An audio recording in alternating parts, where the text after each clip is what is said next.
श्रीमद्भागवत द्वितीय स्कंद सप्तम अध्याय।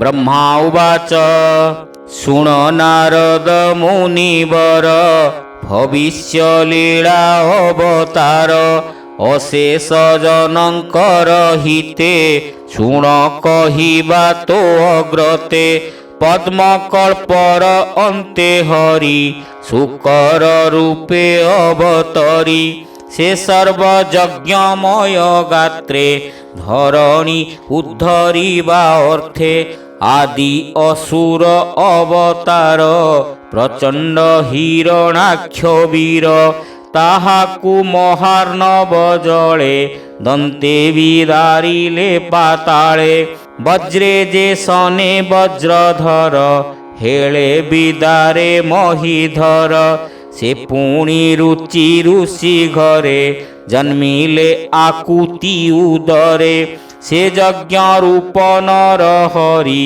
दक्षिणा गर्भे विजे करी सर्वदेव कुजात कले त्रैलोक्य भय निवारिले।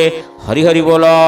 मनुजे ब्रह्मार नंदन हर से देले हरि नाम कर्दम ऋषि गृह पूर्वे जन्मिले देवहूति गर्भे तांक संगते नव नारी जन्मिले दिव्य रूप धरी से जन्मे जननीर दुख देखी सदय पद्म मुख आत्मार गति माता आगे कहिले तत्व अनुरागे से तत्वे आत्मा गुण दोष से देवहूति कले नाश ताहांकु मायारु उद्धरी कपिल रूपे तप करी अत्रिर तप देखी तो से तक्षणे मिली तार पासे बोइले तोते देली बर होइबी तोहर कुमर दत्त वचने दत्त नाम सुंदरे समनोहे काम धरणी पर्यटन कले अनेक तप आचरिले हैहेय जदु आदि राजा जार चरणे करी पूजा जोग समाधि संपादिले जन्म मरणु निस्तरिले सृष्टि सृजने मन करी आद्य मु तप जे आचरी तपर बळे भगवान जात होइले चतुसन जे जोग पूर्व काले थिला कल्प प्रलय नाश गला ताहा उद्धरी जोग बळे धर्म रखिले महितले दक्ष कुमारी गर्भे हरि धर्मर बीर्जे अवतरी से दक्ष कन्या मूर्ति नाम सर्वसुंदर अनुपम तार उदरु पूर्व कल्पे जन्मिले नारायण रूपे नर स्वरूप नर नाम सर्वसुंदर पुण्यधाम निश्चल तप जोग ध्याने बसिले बदरिकाश्रमे अति दुसह तप घोरे इंद्र कंपिला स्वर्गपुरे तक्षणे अपसरा गणे मिलिले बदरिका बने दिव्य सुबेशे नाना रंगे आसी मिलिले तप भंगे डोळे उर्वशी रूप देखी लाजे होइले अधोमुखी कोपनयने मुनिजन कामकु करंती दहन कोपकु न पारंती दही कोप प्रवेश जहि नाही काहू करिबे तपनाश बाहुडी होइले निराश उत्तान पाद राजा कोळे ध्रुव बालक रस भोळे बसिब बोली विचारिला माता सपत्नी झिंगासिला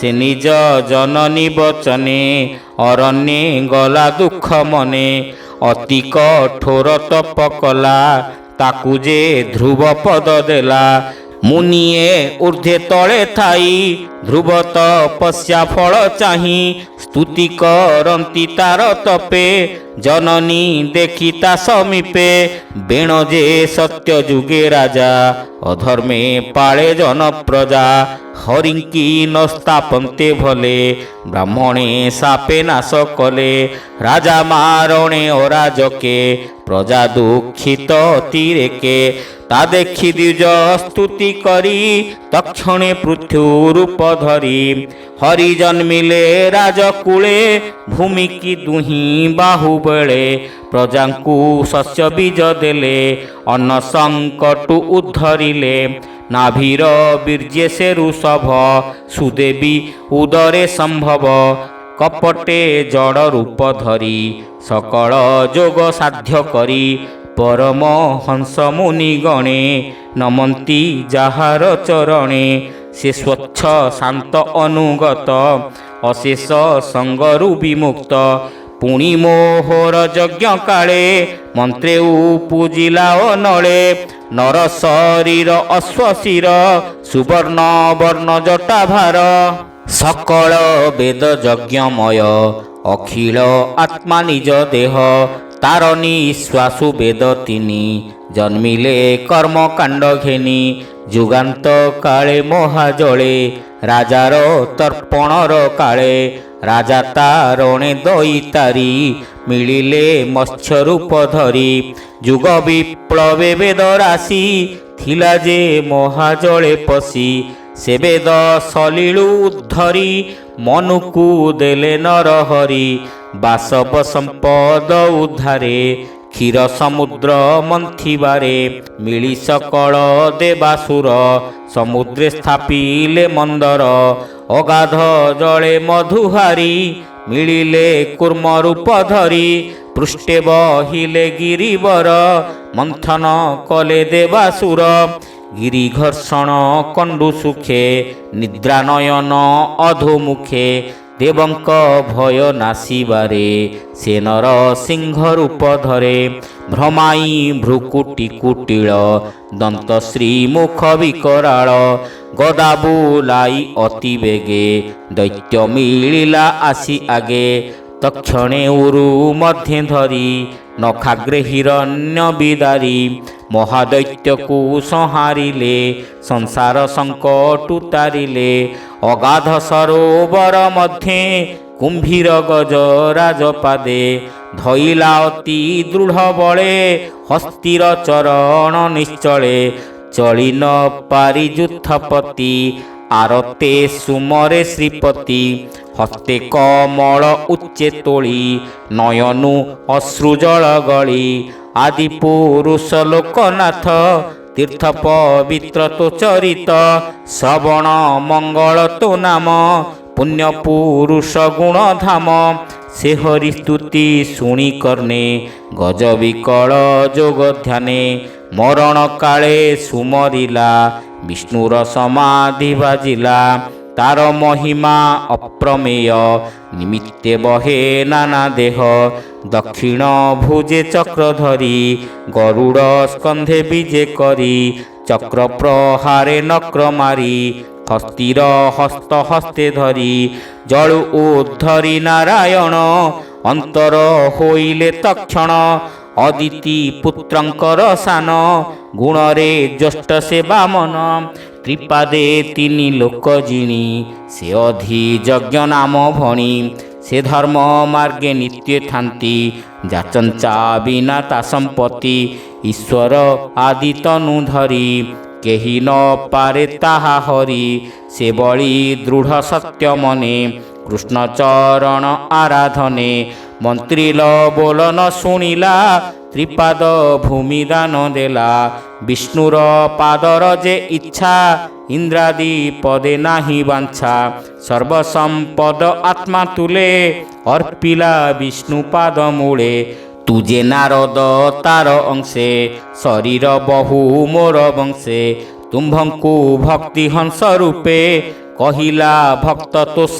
ଅର୍ଥେ ତହୁଁ ଲଭିଲୁ ଦିବ୍ୟ ଜ୍ଞାନ ସେ ଯେ ଯୋଗୀ ଗଣେ ବିଦ୍ୟମାନ ଯେ ଜ୍ଞାନେ କୃଷ୍ଣର ଚରଣ ସୁଖେଣ ପସନ୍ତି ଶରଣ ସେ ମନ୍ୱନ୍ତରେ ମନୁ ବଂଶେ ଶ୍ଵେତ ଯେ ଚକ୍ରବର୍ତ୍ତୀ ଅଂଶେ ଦୁଷ୍ଟ ରାଜାଙ୍କୁ ଦଶ ଦିଗେ ଜିଣି ସ୍ଥାପିଲା ସାଧୁ ମାର୍ଗେ ତ୍ରିଲୋକ ପରେ ସତ୍ୟ ଲୋକେ କୀର୍ତ୍ତି ବିସ୍ତାରୀ କୌତୁକେ ସେ ଧନ୍ୱନ୍ତରୀ ରୂପ ଧରି ବ୍ରହ୍ମାଣ୍ଡ ମଧ୍ୟେ ଅବତରି ହରିଲା ପ୍ରାଣୀଙ୍କର ବ୍ୟାଧି ভিআই মন্ত্র মহুষধি যজ্ঞে স্বভাগ ভোগ কলা প্রাণীঙ্কি আয়ুর্বেদ দেলা ব্রাহ্মণ বধ দেখি কোপে সে পুଣି পরশুরাম রূপে হরি হরি বল।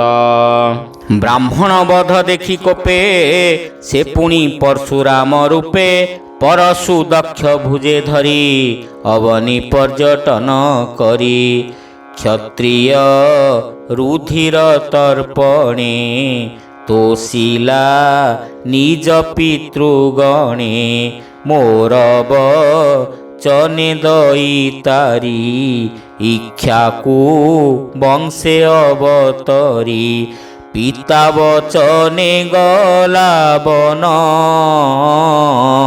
স্বপত্নী সহিতে লক্ষ্মণ সীতা রাবণ নেলা হরি সে কোপে তার বংশ মারি বিভীষণକୁ ଲଙ୍କା ଦେଲେ ଦେବଙ୍କ ଭୟ ନିବାରିଲେ ତ୍ରିପୁର ବଧେ ଯେହ୍ନେ ହର ସେ ରୂପେ ତେଜ ରଘୁବୀର ସେ ତେଜେ ଉରଗ ମକର ନକ୍ର ସମୂହ ଥର ହର ଜଳଧି ତାରେ ଭୟ କରି ତାହାର ନିଜ ରୂପ ଧରି ଚରଣେ ଶରଣ ପଶିଲା ଲଙ୍କା ଗମନେ ମାର୍ଗ ଦେଲା ଦିଗ ବିଜୟ ଲଙ୍କାପତି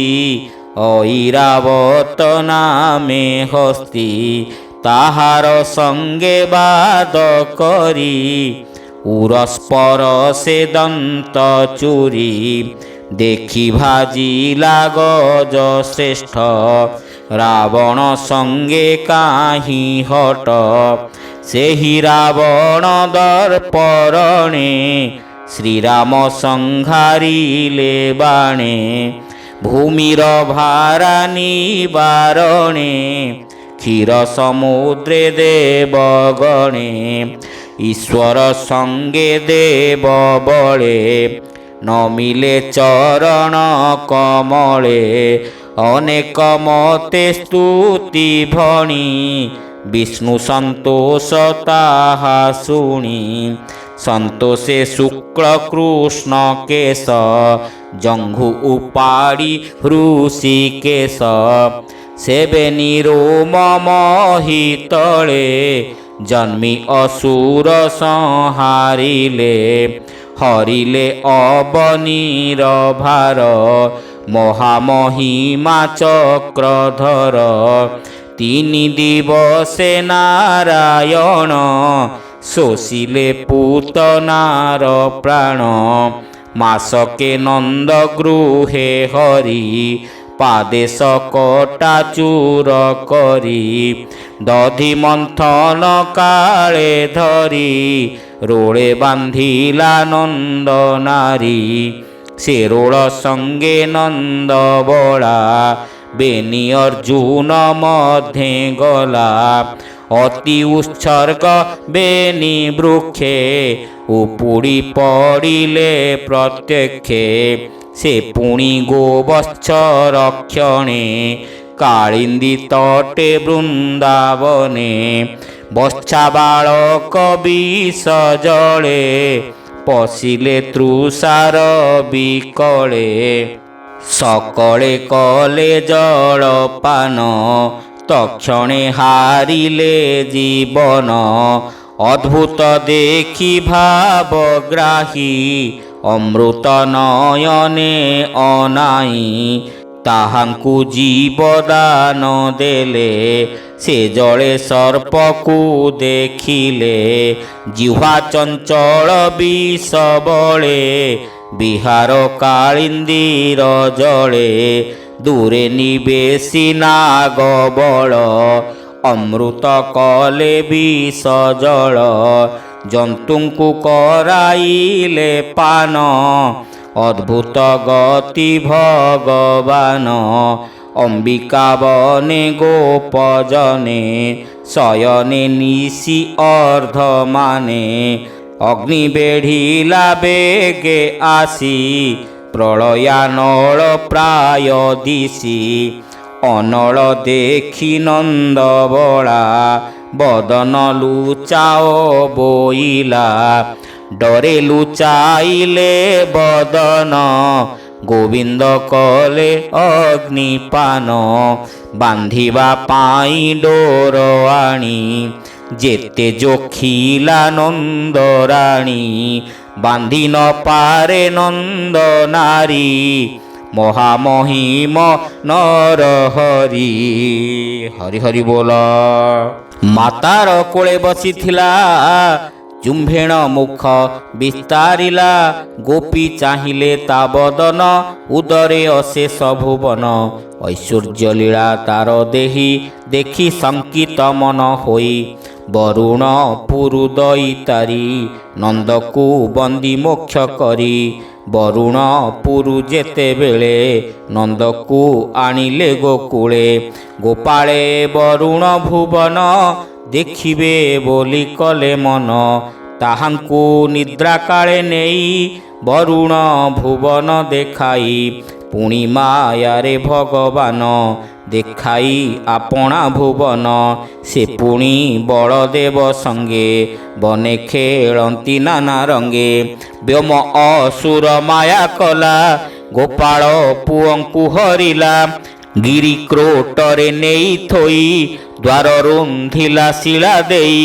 ତାହା ଜାଣିଲେ ଚକ୍ରପାଣି ବନ୍ଦୀରୁ ଗୋପସୂତ ଆଣି ଅସୁର ଜୀବନ ହରିଲେ ପୁଣି ଅଦ୍ଭୁତ କର୍ମ କଲେ ଗୋପାଳେ ନନ୍ଦ ଗୋପ ମିଳେ ଇନ୍ଦ୍ର ଉତ୍ସବ ଯଜ୍ଞ କାଳେ ଗୋବିନ୍ଦ ବୋଲେ ଯଜ୍ଞ ଭାଜି ପର୍ବତ ଗୋବର୍ଦ୍ଧନ ପୂଜି ମେଘ ପବନ ଘେନି ସଙ୍ଗେ ଇନ୍ଦ୍ର ମିଳିଲା ଗୋପେ ବେଗେ ଇନ୍ଦ୍ରବର ସେ କୋପ କରି ପ୍ରଳୟ କାଳେ ଯେହ୍ନେ ବାରି ତା ଦେଖି କୃଷ୍ଣ ଦୟା ଚିତ୍ତେ ଗୋରୁ ଗୋପାଳ ରକ୍ଷା ଅର୍ଥେ ଶପତବର ସକୁମର ହସ୍ତେ ଉପାଡ଼ି ଗିରିବର ଛତ୍ରପରାଏ ବାମ କରେ ତୋଳିଲା ଅଙ୍ଗୁଳି ଅଗ୍ରରେ ଶପଥ ଦିନ ବରସିଲା କୃଷ୍ଣର କରେ ଗିରି ଥିଲା ଭୟ ଚିନ୍ତିଣ ସୁରରାଏ ଶରଣ ଗଲା କୃଷ୍ଣ ପାଏ ଆସି ସୁରଭି ଘେନି ସଙ୍ଗେ ପୂଜିଲା କୃଷ୍ଣ ପାଦ ଯୁଗେ ଗୋବିନ୍ଦ ନାମ ଦେଇଗଲା ସନ୍ତୋଷେ ପୁରେ ପ୍ରବେଶିଲା ପୁଣି ଶରଦ ଋତୁ କାଳେ ଗୋବିନ୍ଦ ଯୋଗ ମାୟା ବଳେ ରାତ୍ରେ ଶଶାଙ୍କ ରଶ୍ମି ଜାଳେ ରାସ ଉତ୍ସବ ଗୋପୀ ମେଳେ ମଧୁର ବେଣୁ ନାଦ ଗୀତେ ମନ ମୋହିଲେ ବାମା ଯେତେ ଅନଙ୍ଗ ମୋହେ ବ୍ରଜ ନାରୀ ଗୋବିନ୍ଦ ସଙ୍ଗେ କ୍ରୀଡ଼ା କରି ଶୁଣି କୃଷ୍ଣର ବେଣୁ ସ୍ୱନ ମିଳିଲା କୁବେର ନନ୍ଦନ ଗୋପୀଙ୍କି ହରିବାର ଆସେ ଲୁଚି ବସିଲା ବନ ଦେଶେ ତାହାକୁ ଧରି ବେଣୁଧର କର ପ୍ରହାରେ ଛେଦି ଶିର ମଣି ହରିଲେ ତାର ଶିରୁ ଅଶେଷ ଜନ ପିତା ଗୁରୁ ପ୍ରଳମ୍ବାକ୍ଷର ବକାସୁର କେଶିଧେ ନୌକା ଷଣ୍ଢାବୀର ମୁଷ୍ଟିକ ମଲ୍ଲକୁ ବଳୟା କଂସ ଯବନ ଘୋର ମାୟା ନାରକା ଶାଲ୍ୱ ପୁଣ୍ଡରୀକ କପିବଲ୍ୱଳ ଦନ୍ତବକ୍ର ଶପଥ ଷଣ୍ଢ ବିଦୁରଥ ସମ୍ବର ରୁକ୍ମିଣୀର ଭ୍ରାତ କାମ୍ବୋଜ ମତ୍ସ୍ୟ କୁରୁବୀରେ ସୃଞ୍ଜୟ କେକୟ ଅପରେ ଏହାଙ୍କୁ ସଂଗ୍ରାମେ ନିବାରି ଭୀମ ଅର୍ଜୁନ ସଙ୍ଗେ କରି ପରମ ପଦେ ଦେଲେ ସ୍ଥାନ ମାୟା ମନୁଷ୍ୟ ଭଗବାନ କଳି ପ୍ରବେଶ କାଳ ବଳେ ପ୍ରାଣୀଏ ଚେତନା ଚଞ୍ଚଳେ ଭାରତୀ ନ ପାରନ୍ତି ଧରି ଅଳ୍ପ ଆୟୁଷ ଦେଖି ହରି ଜନ୍ମିଲେ ବ୍ୟାସ ରୂପ ଧରି ଅଶେଷ ଶ୍ରୁତି ଶାସ୍ତ୍ର କରି ବେଦଦ୍ରୁମକୁ ସାକ୍ଷା କଲେ ଏକୁ ଅନେକ ବୁଦ୍ଧି ବଳେ ଅସୁରେ ରହି ବେଦ ମାର୍ଗେ ମାୟାବିମାନେ କଳି ଯୁଗେ ମୟ ଦଇତର ସଙ୍ଗତେ ଦୃଶ୍ୟ ଅଦୃଶ୍ୟ ବେନିପଥେ ସେ କଥା ଜାଣି ଜଗନ୍ନାଥେ ବୁଦ୍ଧାବତାରେ ଜନହିତେ কপট মায়া মোহ বসে, পাষাণ্ড মার্গ উপদেশে। অনেক দুর্গতি হরিবে, সুজন জনଙ୍କୁ ରଖିବେ। ପୁଣି ଏ କଳି ଯୁଗ ଅନ୍ତେ, ସୁଧି ଜନଙ୍କ ଗୃହ ଗତେ। କୃଷ୍ଣ ସ୍ମରଣେ ଗୁଣ ଗାଥା, ନୋହିବ ଯେବେ ହରି କଥା। ଦ୍ୱିଜେ ପାଷାଣ୍ଡ ଆଚରିବେ, ସେ ପଞ୍ଚଯଜ୍ଞ ନ କରିବେ। ରାଜା ହୋଇବେ ଶୂଦ୍ର ଜନେ, ପ୍ରଜା ପୀଡ଼ିବେ କର ଧନେ। ଯେ ସ୍ୱାହା ସ୍ୱଧା ବସତ୍କାର, ଛାଡ଼ି କରିବେ ଦୁରାଚାର। ଏ କର୍ମ ଦେଖି କଳ୍କି ରୂପେ, ଅଶ୍ୱ ଆରୋହୀ ମହାକୋପେ। ଖଡ୍ଗ ଉଭାରିବେନି ହସ୍ତେ, ଶେଷେ ସ୍ଥାପିବେ ଧର୍ମ ପଥେ। ସର୍ଜନେ ମୋହି ଋଷି ନବ, ପ୍ରଜାପତି ଏ ତପଭାବ। ସ୍ଥିତିରେ ଧର୍ମ ମନୁଗଣ, ଯଜ୍ଞ ସ୍ୱରୂପ ବିଷ୍ଣୁପଣ। ଅମର ଗଣ ରାଜାଗଣ, ସଂହାରେ ଅଧର୍ମ କାରଣ। ଯେହର ହରେ ତିନି ପୁର, ଉରଗ ଆଦି ଯେ ଅସୁର। ଅନନ୍ତ ଶକ୍ତି ଦାମୋଦର, ଏ ସର୍ବ ବିଭୂତି ତାହାର। ଯେଣୁ ସେ ମାୟା ରୂପ ଧରେ, କଳ୍ପ କଳ୍ପାନ୍ତେ ସୃଷ୍ଟି କରେ। ଯେ ବିଷ୍ଣୁ ନାଭିଜାତ ପାଦ, ଆବୋରି ଭୁବନ 14। ଯାବେଗେ ପ୍ରକୃତି କମ୍ପିଲା, ନିଜ ବିକ୍ରମେ ଯେ ଧଇଲା। ସେ ବିଷ୍ଣୁ ମହିମା ସଂସାରେ, କେ ଗଣି ସଂଖ୍ୟା କରିପାରେ। ଯେ କବି ଭୂମି ରେଣୁ ଗଣି, ସେ କି ପାରିବ ପରିମାଣି। ତାହାର ମାୟା ବଳ ଗତି, ତା ଅନ୍ତ କେହି ନ ଜାଣନ୍ତି। ତୋର ଅଗ୍ରଜ ମୁନି ଶାନ୍ତ, ସେ କାହିଁ ଜାଣିବେ ତଦନ୍ତ। ବ୍ରହ୍ମା ଶଙ୍କର ନ ପ୍ରମାଣେ, ଅପରେ କେବା ତାହା ଜାଣେ।